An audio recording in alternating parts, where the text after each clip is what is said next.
संत ने एक व्यास मंच से बोला था कि तंबाकू का उद्गम कहाँ से हुआ। बोले जब समुद्र मंथन हुआ, समुद्र मंथन जब होता है तो 24 रत्न निकलते हैं, श्री मणिरंभा बारुणी आमी शंख गजराज कल्पतरुं ससिधेनु धन धन धनवंतरि विष बाज। लेकिन जब समुद्र मंथन हुआ तो देवताओं में और दैत्यों में युद्ध छिड़, जब युद्ध छिड़ जाता है तो क्रोध में आकर के इंद्र के वज्र से कामधेनु गाय का कान कट जाता है गलती से। तो जब गाय का कान कटा तो गाय के कान से रक्त निकलता है और वह रक्त पृथ्वी पर गिरता है और कहते हैं कि उसी गाय के रक्त से तंबाकू का पौधा उत्पन्न हो जाता है। इसलिए हम कहते हैं गावो विश्वस्त मात्रा, गाय विश्व की माता है। तो कम से कम संतों के इस भाव को हमें अपने हृदय में बिठाना है। तो तंबाकू का सेवन तो नहीं करना, गुटखा पान पराग नहीं खाना, क्योंकि ध्यान देना भगवान का भजन भाव से करो। क्योंकि हम आप तंबाकू खा के बैठोगे, गुटखा खा के बैठोगे, हम कहें कहो राम राम राम, अब राम भी कहेंगे कि हम कहाँ जाए, वहां तो पहले से हाउसफुल है। इसलिए भगवान का भजन जब करो तो हृदय से आए। परब्रह्म परमात्मा अखिल कोट ब्रह्मांड नायक राधिराज योगीराज भगवान मर्यादा पुरुषोत्तम श्री राम जी के चरणों में प्रणाम। आचरणीय वंदनीय पूजनीय प्राप्त स्मरणीय जगत की जननी माता सीता के चरणों में प्रणाम। परम बलवंत यशवंत राम कथा की अनन्य रंग रसिया महारुद्र वीर बजरंग बली के चरणों में प्रणाम। एवं वह भी सच्चे मन से, सच्चे हृदय से भगवान की कथा को सुनता है तो उसका भी कल्याण हो जाए। ऐसे भगवान श्री राम की कथा पतित पावनी गंगा है जिस जीव का उद्धार करती है। कल हम सभी लोग श्रवण कर रहे थे माता अनसुईया का चरित्र। एक ही धर्म एक व्रत नेम काय वचन मन पति पद। एक जगह तो हमने चौपाई कही कि माताओं का एक ही धर्म है, एक ही नियम है, एक ही कर्म है कि पति के चरणों की सेवा करना। एक माता जी खड़ी होगी, बोले देवी जी तुलसीदास जी को इस चौपाई में थोड़ा अंतर कर देना चाहिए। बोले कैसा अंतर? बोले लिखना ये चाहिए था कि एक ही धर्म एक व्रत नेमा, और चलो पति जी आज सिनेमा नहीं। लेकिन माताओं का एक ही धर्म है। वो धर्म कौन सा? एक ही धर्म एक व्रत नेमा, एक ही धर्म काय वचन मन पति पद प्रेमा।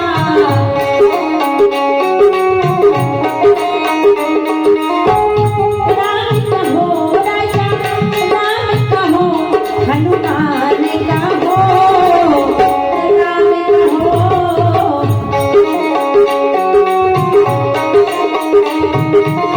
एक ही धर्म एक व्रत नेमा।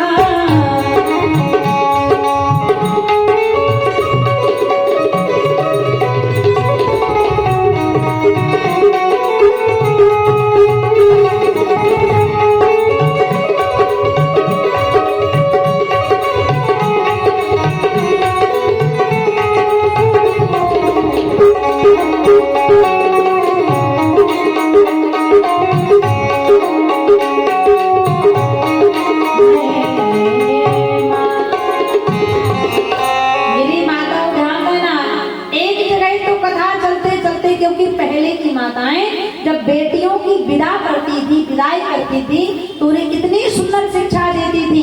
बेटा अब आपको ससुराल जाना है तो ससुराल में कैसे रहना है?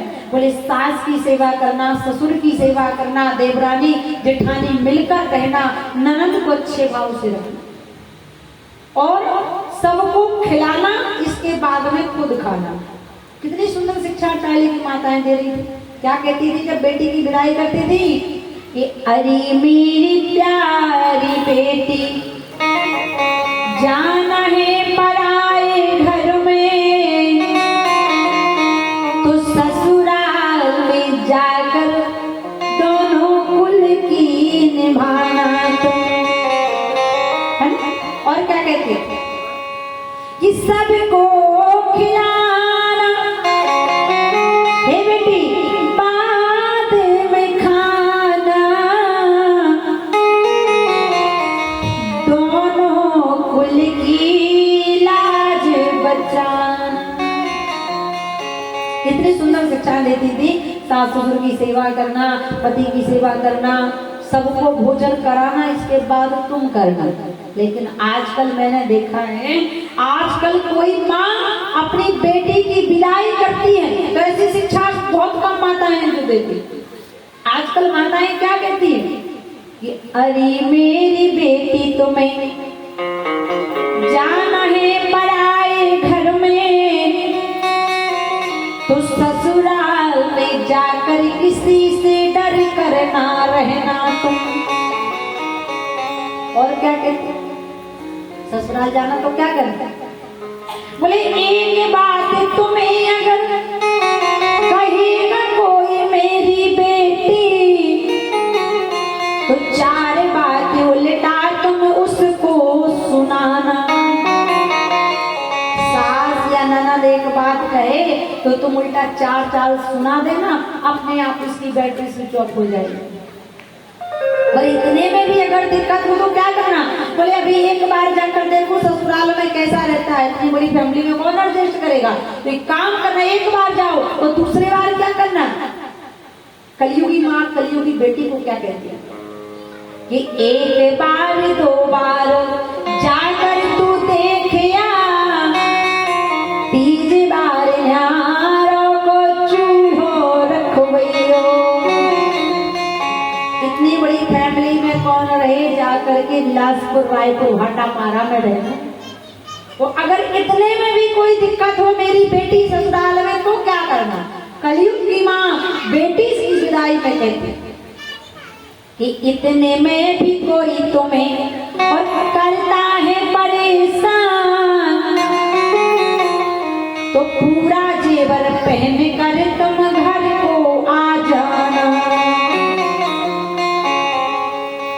जो ससुराल में सोना चांदी मिला है सब लेकर हमारे पास घर आ जाना, जो होगा तो निपट लेंगे, क्योंकि विधायक जी से हमारी बहुत अच्छी मित्रता है।